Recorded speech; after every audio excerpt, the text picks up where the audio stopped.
घने जंगल के बीच एक बेहद शरारती बंदर रहता था जिसका नाम था छोटू। वह अपनी चमकती आंखों और छलांग लगाने की फुर्ती के लिए तो मशहूर था। दिन की शरारतों की योजना बनाता था। उस दिन भी सूरज हल्का सा निकला ही था कि छोटू ने अपनी पूंछ हिलाते हुए कहा, आज तो कुछ धमाल करेंगे। वह सबसे पहले हाथी मोतू के पास पहुंचा। मोतू नदी के किनारे कीचड़ मलकर नहा रहा था। छोटू चुपके से आया और उसके कानों में धीरे से जोर से फूंक मारी। मोतू उछल पड़ा, कीचड़ सब तरफ उड़ गया और छोटू ऊपर पेड़ पर बैठकर हंसते हंसते लोटपोट हो गया। मोतू गुस्से में बोला, छोटू तेरी ये हरकतें एक दिन तुझे भारी पड़ेंगी। लेकिन छोटू को किसी की बात सुनने की आदत ही नहीं थी। वह आगे बढ़ा और हिरनी चंपा के पास पहुंचा। चंपा घास चर रही थी। छोटू ने पेड़ से कुछ सूखे पत्ते तोड़कर उसकी पूंछ में बांध दिए।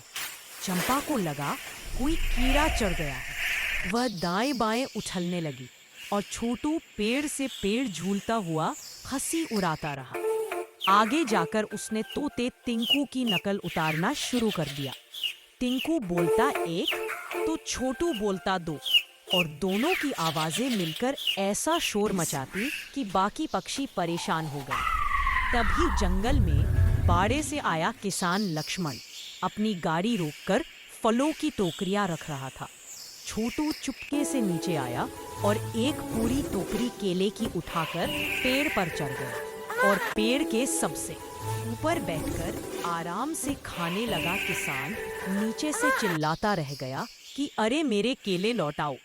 लेकिन छोटू ने आधा केला मुंह में डालकर ऐसे नाच दिखाए कि किसान खुद हंस पड़ा। फिर भी मजबूरी में उसे खाली टोकरी उठाकर जाना पड़ा।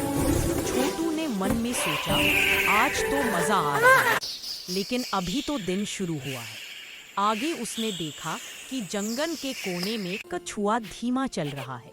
छोटू उसके ऊपर बैठकर घुड़सवारी की तरह चिल्लाने लगा, चलो भैया दौड़ो। कछुआ बेचारा कुछ नहीं बोला, बस पंचायत होगी और तुझे इसमें आना ही पड़ेगा। छोटू ने चेहरे पर मासूम सा भाव लाकर कहा, अच्छा ठीक है मैं आ जाऊंगा। पर उसके मन में चल रहा था कहीं फिर कोई नई शरारत करने का मौका मिल जाए। वह मौका ज्यादा देर नहीं लगा। उसे मिला जंगल पंचायत की तैयारी चल रही थी। सभी जानवर गोल घेरा बनाकर बैठे थे। तभी छोटू ने सोचा, क्यों न सबकी पूंछें आपस में बांध दूं। वह चुपचाप पीछे से गया और खरगोश की पूंछ बिल्ली की पूंछ से, बिल्ली की पूंछ लोमड़ी की पूंछ से और लोमड़ी की पूंछ भालू की पूंछ से बांध दी। जैसे ही शेर राजा ने कहा, बैठक शुरू करते हैं, सारे जानवर उछलकर खड़े हुए और सबकी पूंछ एक दूसरे को खींचने लगी। कोई गिरा, कोई उछला, कोई गुस्से में चिल्लाया। लेकिन जैसे ही सबको पता चला कि ये छोटू की शरारत थी, सब उसकी तरफ दौड़े।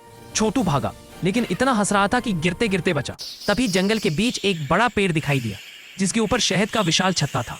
छोटू ने सोचा, अगर थोड़ा शहद खा लिया तो थकान भी मिट जाएगी और मजा भी आ जाएगा। उसने उंगली शहद में डुबोई और चाट ली। लेकिन यह भूल गया कि मधुमक्खियां कभी अपनी मेहनत का शहद चुपचाप नहीं देने वाली थीं। वे भनभनाते हुए निकल आईं और छोटे के पीछे लग गईं। छोटू ऐसी तेजी से भागा कि उसकी पूंछ हवा में सरकंडे की तरह सीधी हो गई। मधुमक्खियां उसके पीछे पीछे जंगल के एक छोर से दूसरे छोर तक पीछा करती रहीं। छोटू चीखते हुए बोला, बचाओ बचाओ, अब कभी शरारत नहीं करूंगा। लेकिन मधुमक्खियां कहाँ सुनती थीं। वह भागता हुआ हाथी मोतू के पास पहुंचा। मोतू ने कहा, अब आया मजा, मेरी सूंड में फूंक मारते थे ना।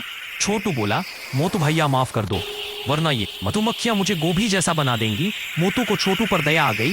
उसने नदी का ठंडा पानी अपनी सूंड से एक बड़ा फव्वारा बनाकर छोटू पर छोड़ा। पानी की तेज बौछार से मधुमक्खियां छिटक गईं। छोटू भीग गया लेकिन बच गया। फिर हिरनी चंपा और टिंकू तोता भी आ गए।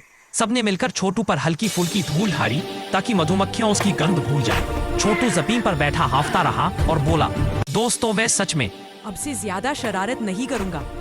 शेर राजा पास आए और बोले, शरारत करना बुरा नहीं, लेकिन जब किसी को चोट पहुंचे या परेशानी हो तो वो शरारत नहीं, बदमाशी होती है। छोटू ने सिर झुकाकर कहा, मुझे माफ कर दो, मैं सच में बदल जाऊंगा।